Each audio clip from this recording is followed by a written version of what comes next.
In the heart of Ahigunle, under a weathered mango tree on Oyora Road, Ijoma Ije Okonkwo sat barefoot, clutching a small nylon wrap of rice, her only food for the day. Her eyes, swollen from crying, stared blankly ahead. At home, her younger brother Tochi, paralyzed since their parents died in a fire, waited with an empty stomach. An old woman in torn Ankara approached.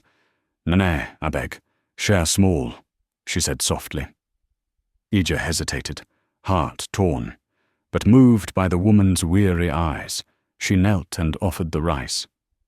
Tears rolled down the woman's face. "God go bless you, my daughter." Iya didn't know this moment would change their destiny. The next morning, Iya worked at a construction site in the Ikeja industrial zone, carrying heavy buckets of water. The sun scorched her skin, her stomach grumbled, her legs weak. By midday, she collapsed near a pile of bricks. Mr. Bayo, the supervisor, stormed over. "You de sleep for sight, lazy girl?" "I never chop today," Iya pleaded. "Pack your load, no pay for you," he barked. Shamed and broken, she trudged back to Ajigunle. Tochi met her at the door. "I try, Tochi. I lose the job," she whispered. Tochi held her hand. "No worry, Iya. We go survive." The next day, hungry but determined, Iya wandered toward Ikoyi, her slippers worn thin. Outside a gated mansion on Bourdion Road, a wooden sign caught her eye. "Housekeeper needed. Apply within." She approached the gate. A stern guard looked her over. "Come back tomorrow. Ogo go interview you himself." On her way home, she spotted the same old woman from the mango tree, dragging a sack. Iya rushed to help. "Mama, let me carry it." "You again?" "Bless your heart," the woman smiled. "Dem de call me Mama G." "I'm Iya," she replied. Their paths were now intertwined. By 7:30 a.m., Iya arrived in her cleanest dress. The guard let her in. On the terrace sat a tall man with gentle eyes. "I'm Kola Badaiki," he said. "You want to be housekeeper?" "Yes, sir," she replied. He listed the duties: cleaning, laundry, no overnight stay. Iya agreed. He studied her, then nodded. "You're hired." Iya blinked back tears. "Thank you, sir." At home, she burst in, shouting, "Tochi, I get the job." They hugged tightly.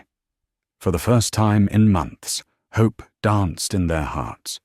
Ija worked quietly and diligently. She scrubbed the marble floors, folded laundry, and greeted staff with, "Good morning, sir." One day, Kola returned home exhausted. On the table, a hot bowl of yam porridge and a note. "I noticed you no chop lunch yesterday. Hope this help, Ije?" Kola stared at the note, then smiled. Cooking wasn't in her job description. She did it anyway. That night, Ije and Tochi shared gari by candlelight. She said nothing of the porridge. Kindness for her didn't need applause. One evening, Kola told Ije to prepare the guest room.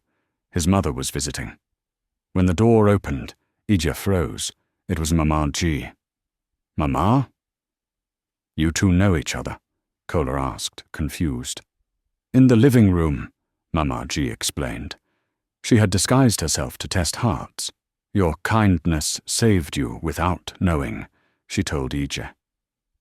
Kola stood silently at the window later, watching the Lagos skyline. "She didn't do it for reward," he murmured. "She's just being Ije." The next day, Kola waited by the gate as Ije arrived. Her wrapper fluttered in the breeze. Later, as she cleaned the windows, he called out, "Ije, please come." She walked over, hands dusty. "Yes, sir?" "I want to marry you," he said. Ije's heart skipped. I don't know what to say." "No rush," he smiled. "Just think about it." That night, lying beside Tochi, She whispered, "He's a good man." Toki replied, "Then don't be afraid to say yes." Iya arrived in a flowing yellow dress. Kola stood in the living room.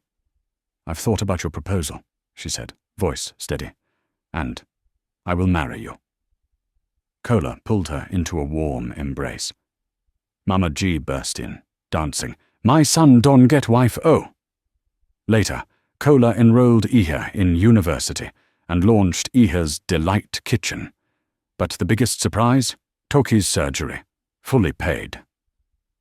Months later, he walked her down the aisle at St. Saviour's Church. From dust to destiny, Iya's journey proved that one small act of kindness could change everything.